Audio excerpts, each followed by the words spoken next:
아무래도 이제 많은 분들이 베르너 오피셜이 뜨니까 베르너와 손흥민 선수가 같이 뛰었을 때, 그리고 베르너가 뭐 손흥민 선수가 없을 때는 왼쪽에서 뛸 수도 있겠고 히샬리송이 왼쪽에서 뛸 수도 있겠지만 어쨌든 손흥민 선수랑 곧 같이 뛰게 될 텐데, 손흥민 선수와 베르너의 히트맵만 보면요 아주 비슷한 위치에 형성이 돼 있어요. 이게 이번 시즌 손흥민 선수의 히트맵입니다. 애초에 손흥민 선수는 늘상 이런 히트맵이었죠. 왼쪽 측면에서 중앙으로 파고드는 침투에 들어가는 유형의 히트맵을 늘 보여줬고요. 베르너 또한 마찬가지예요. 이번 시즌은 이제 히트맵이 형성이 많이 안 돼 있어서 경기를 못 나왔기 때문에 지난 시즌을 기준으로 본다면 지난 시즌도 왼쪽에서 중앙으로 들어오는 히트맵을 볼 수가 있죠. 라이프치히에서 34경기 28골을 넣었던 요 시즌도 마찬가지입니다. 측면 지역에서 안쪽으로 들어오는 손흥민 선수랑 아주 비슷한 활동 반경을 가지고 있죠. 그러다 보니까 이게 우리가 히트맵만 보고는 베르너와 손흥민의 동선이 비슷하구나 라고 오해를 할 수가 있습니다. 근데 베르너가 그 라이프치히에서 어떻게 뛰었냐면요, 라이프치히는 기본적으로 중앙 지역에 4명의 공격수가 있는 전술이에요. 그러니까 예를 들면 4, 2, 2, 2 전형이거든요. 그래서 이 좌우 측면에 있는 선수들이 베르너가 이제 왼쪽 측면에 나온다고 하더라도 안쪽으로 들어갑니다. 그러니까 사실상 베르너는 라이프치히 시절부터 중앙 지역에서 많이 뛰는 선수였어요. 그런데 왜 베르너가 이 측면 지역에서 히트맵이 왔냐? 안쪽으로 들어왔다가 라이프치히의 전략 자체가 중앙에 있는 이 4명의 선수들이 다 빠른 선수들이거든요. 의도적으로 빠른 선수만 놔둬요. 이 선수들이 측면으로 혹은 공간을 향해서 막 뛰어나갑니다. 이때 베르너가 측면 지역으로 돌아뛸 때가 많았어요. 그래서 이게 약간 반대라고 볼 수가 있는 거죠. 손흥민 선수는 약간 측면으로 나와 있다가 공간이 났을 때 안쪽으로 침투해 들어가면서 득점을 만드는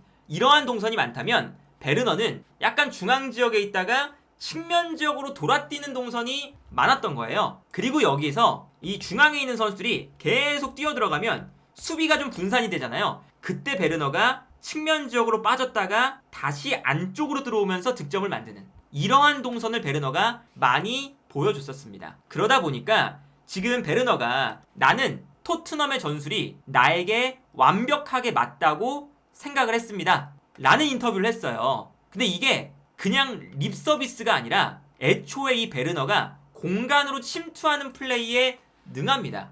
이거는 매우 일리가 있는 인터뷰예요. 그러니까 포스테코글루 감독의 전술 자체가 이 앞쪽에 있는 선수들이 키가 크고 버텨주고 그런 유형의 공격수를 선호하기보다, 뭐 셀틱에서는 약간 키가 작지만 빠른 후르와 시켜고, 토트넘에서는 뭐 전반기 중반까지는 손흥민 선수를 중앙 공격수로 썼죠. 왜 그랬냐? 침투에 들어가는 것을 좋아하기 때문이에요. 그러니까 베르너의 이 스타일이 포스테코글루 감독의 스타일에 매우 적합해 보이는 게 사실이죠. 여기서 베르너가 그렇다면 중앙에 적합하냐, 토트넘의 전술에서, 혹은 측면에 적합하냐, 이거를 생각했을 때 아까 말씀드렸던 이 베르너의 동선도 동선이지만 토트넘의 측면 공격수의 역할이 일단은 만만한 역할이 아닙니다. 토트넘의 측면 공격수는 어떤 역할을 맡고 있냐면요, 좌우 측면으로 넓게 움직여요. 왜 그러냐? 우도기와 포로 2명의 풀백이 중앙 지역으로 들어오기 때문에 사실상 토트넘은 안쪽에 6명 정도의 선수를 밀집시키거든요.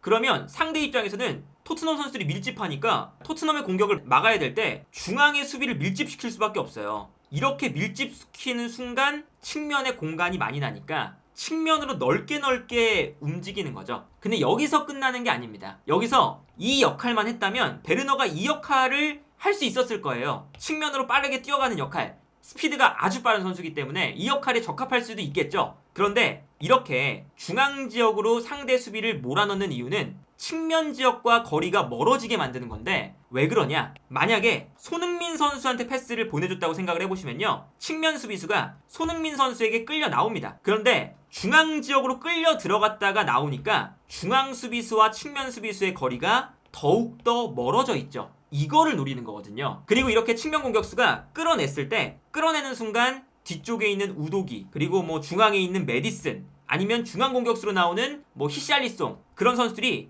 요 공간을 향해 침투를 하죠. 이게 핵심입니다. 침투를 해 들어가는 공간을 측면 지역에서 만들고 이 공간으로 패스를 넣어준다. 그래서 이번 시즌에 손흥민 선수가 지난 시즌에 비해서 그리고 지지난 시즌에 비해서 많아진 플레이가 하나 있습니다. 측면을 넓게 이제 벌려주고 있다가 안쪽에서 뛰어 들어가는 선수들에게 원터치로 패스. 그래서 손흥민 선수가 마치 축구 도사와도 같은 플레이를 많이 한다 라는 얘기가 나오는 게 이런 역할을 맡고 있기 때문이거든요. 이 장면 보시면요, 손흥민 선수가 측면에서 볼을 잡고 있어요. 근데 측면에서 볼을 잡을 때 수비수가 한 명 끌려 나오니까 이 공간으로 여러 명의 선수들이 뛰어 들어가고 있죠. 그래서 상대 수비가 토트넘의 선수들을 따라가기가 일단은 매우 어렵습니다. 근데 여기서 손흥민 선수의 역할은 침투가 아니라 경기장을 바라보다가 뛰어 들어가는 선수에게 적절한 패스를 찔러주는 거거든요. 그래서 이 장면도 안쪽에서 쿨루셉스키가 한 명, 그리고 그 안쪽에서 히샬리송이 한 명 끌고 나가니까 뒤쪽에 있었던 우도기가 공간으로 침투해 들어가고요. 손흥민 선수가 이 공간을 기가 막히게 판단을 해서 패스를 찔러주게 되는 거죠. 그래서 이 다음 장면을 보면 손흥민 선수가 요 라인 사이로 우도기가 침투해 들어가는 공간으로 패스를 찔러주는 걸 볼 수가 있는데, 베르너의 경기를 보시면 아시겠지만 빠르고요, 피지컬 좋고요, 몸싸움도 좋은 편에 속해요. 그런데 이러한 연계 플레이, 약간 뒤쪽에서의 그런 패스를 공급하는 그런 플레이들, 이런 것들은 매우 약한 편에 속합니다. 베르너가 가지고 있는 성향이 지금 토트넘에서 측면에서 뛰기에는 그렇게 좋지 않은 성향이다 라고 볼 수가 있겠고, 오히려 손흥민 선수가 공간을 만들었을 때 베르너가 중앙 지역에 있다가 공간으로 침투해 들어간다, 내지는 예를 들면 우도기가 침투해 들어가요. 그리고 손흥민 선수가 연계 플레이로 넘겨줍니다. 이때 수비수가 한 명 더 끌려오면 그 공간에서 베르너가 침투해 들어가고, 이때 우도기의 컷백, 베르너의 결정적인 득점 찬스까지, 요 장면을 아마 토트넘은 많이 노리고 있을 거예요. 그래서 이제 이번 시즌에 손흥민 선수가 중앙 공격수로 나왔을 때 나왔던 패턴이 다 저런 패턴이죠. 이 장면 보시면 측면에서 브레넌 존슨이 볼을 잡고 있어요. 근데 브레넌 존슨이 볼을 잡으니까 수비수 한 명 끌려갑니다. 끌려가는 순간 메디슨이 공간으로 침투해 들어가죠. 그러니까 수비수가 한 명 또 끌려가요. 그래서 이 다음 장면을 보면 메디슨이 다시 볼을 잡을 때 수비수들이 메디슨에게 끌려가 있고요. 이때 뒷공간으로 브레넌 존슨이 또 침투해 들어가죠. 그러니까 계속 연쇄적으로 수비가 끌려나가면서 중앙 지역에는 손흥민 선수가 약간의 여유로운 공간이 나오게 됩니다. 여기서 손흥민 선수가 안쪽으로도 뛰어갈 수 있고 뒤쪽으로 뛰어갈 수가 있는 거죠. 공간이 생기니까. 그리고 여기서 측면에서 브레넌 존슨이 컷백을 할 때 손흥민 선수가 요 사이 공간으로 빠르게 침투하면서 득점을 만들죠. 포스테코글루 감독이 약간은 측면 공격수 내지는 민첩성, 스피드가 빠른 침투형 공격수를 중앙에 두는 게 저 공간을 만들어 놓고 상대 수비수들보다 더 한 발 빠르게 침투해서 득점을 만들어줄 수 있는 이 선수를 원하는 거거든요. 베르너도 저 스피드가 매우 빠릅니다. 이 장면 보시면요, 측면에서 상대 수비를 완벽하게 무너뜨리는 장면인데, 이때 중앙에서 수비수들이 뛰어가고 있어요. 근데 베르너가 중앙 지역에서 빠르게 이 뒷공간으로 뛰어들어가면서 공간을 먼저 자리를 잡죠. 베르너의 스피드가 빠르니까 수비수들이 일단은 베르너를 못 따라가고 있어요. 그래서 이 다음 장면을 보면 크로스가 올라왔을 때 누구보다도 먼저 베르너가 이 공간으로 들어와서 슈팅을 합니다. 근데 여기서 베르너의 치명적인 문제는 요 슈팅이 하늘로 날아간다는 거긴 해요. 이게 베르너의 가장 큰 약점이거든요. 근데 이런 움직임을 베르너가 매우 잘 보여줘요.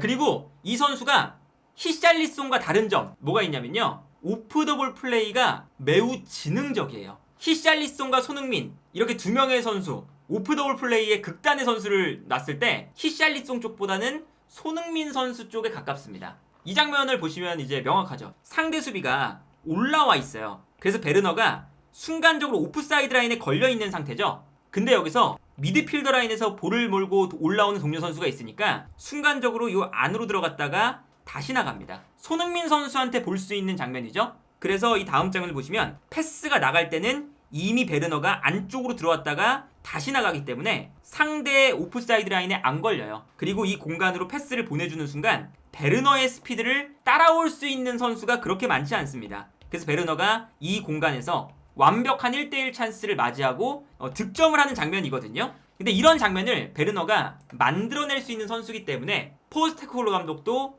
이러한 측면에서 베르너의 침투 능력을 좋아할 것 같고요. 그리고 아까 말씀드린 것처럼 그 침투 능력은 지금 토트넘의 전술적인 체계에서 측면에서 발휘가 되는 게 아니라 중앙 지역에서 발휘가 되는 거거든요.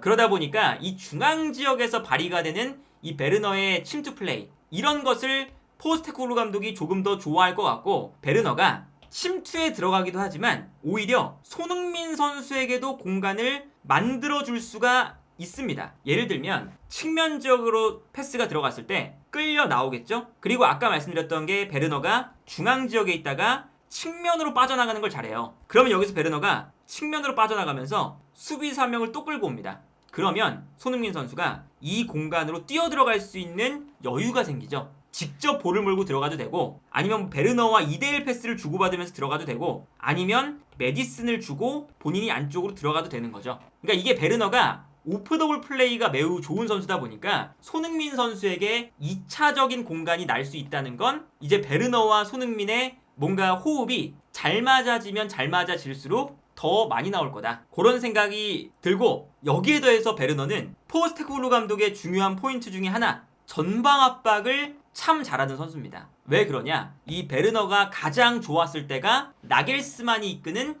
라이프치히죠. 그렇기 때문에 전방 압박을 애초에 잘하는 선수예요. 예를 들면 좌우 측면에 있는 선수들이 안쪽으로 들어와요. 그래서 전방에서 4명의 블럭을 만듭니다. 그리고 이 블럭이 볼의 위치에 따라서 계속 움직여요. 이 간격을 유지하면서 왼쪽에 있을 때는 왼쪽, 그리고 오른쪽으로 넘어가면 다시 오른쪽. 근데 이 4명의 선수가 계속 움직여야 되거든요. 그러니까 간격 유지를 일단 하는데 아주 특화가 돼 있어요. 베르너가 계속 압박을 하면서 돌아다녀야 되니까. 그리고 압박을 할 때 압박도 지능적이어야 되잖아요. 그 라이프치히가 간격을 유지하면서 한쪽 측면으로 잘 몰아세우는 팀이거든요. 그 이제 몰아세우는 동작을 베르너가 정확하게 알고 있다. 그러니까 이 베르너도 포스테코글루 감독의 축구에 내 스타일이 적합하다 라고 하는 게, 공간 침투도 있겠지만 압박에 대한 측면도 내가 잘하는 플레이다 라는 걸 명확하게 이제 한 거죠. 이 장면을 보셔도 라이프치히의 공격수가 4명이 요 앞에 있어요. 그리고 베르너가 오른쪽에 있거든요. 오른쪽에 있으면서 약간 안쪽으로 들어와서 상대 수비를 요 안에서 가둬놓고 있는 거죠. 그런데 상대 수비가 베르너가 안쪽으로 들어오니까 반대편으로 패스를 보내줍니다. 그리고 베르너가 당연히 반대편으로 패스가 건너가자마자 패스가 들어가는 순간 뛰어가기 시작해요. 그리고 베르너뿐만 아니라 다른 선수들도 같이 뛰어오죠. 그러다 보니까 반대편 측면에서 베르너를 중심으로 상대의 수비를 몰아세우는 데 성공을 합니다. 그래서 이 공간에서 베르너가 상대의 빌드업을 한쪽으로 몰아세우는데 결정적인 역할을 하면서 이 공간에서 볼을 빼앗는 그런 모습을 볼 수가 있거든요. 이런 모습을 보면 손흥민 선수가 압박을 주도할 때 방향을 설정하는 것과도 비슷해 보이죠. 그러니까 이게 손흥민 선수가 중앙에 있을 때와 측면에 있을 때 토트넘의 가장 큰 차이가, 손흥민 선수가 측면에 가면 아무래도 측면에서의 플레이메이킹이 좋아지는데 대신 중앙에서의 압박에 대한 그런 노련함, 이게 떨어져요. 그래서 이제 히샬리송이 중앙에 있을 때는 압박을 하는 것에 비해 상대방이 그 압박을 풀어내서 토트넘의 뒷공간을 노리는 그런 장면이 많거든요. 그런데 손흥민 선수가 왼쪽에 있을 때 베르너가 중앙에서 나오면 히샬리송보다 더 지능적으로, 더 타이밍 좋게 압박할 수 있는 능력을 가진 선수다. 그러니까 이게 보시면 베르너가 전체적으로 결정력만 뭔가 좀 보완이 되면 그러면 좋은 선수다 라고 하는 건데, 이제 결정력까지 다 갖춘 선수를 겨울 이적 시장에는 영입하기가 힘들겠죠? 그러니까 토트넘 입장에서는 이 베르너를 그래도 잘 영입했다 라고 들을 수 있는 이유가, 결정력만 빼면 베르너가 토트넘 전술에도 맞고 꽤나 좋은 플레이를 보여주는 선수거든요. 그리고 이제 이러한 측면에서 봤을 때 아까 말씀드렸던 손흥민과 베르너의 공조는, 토트넘의 전술적인 측면을 보면 손흥민 선수가 조금 더 측면, 베르너가 조금 더 중앙에 있는 게 토트넘의 플레이도 살리고, 그리고 특히나 베르너의 플레이도 살릴 수 있는 방법이 아닐까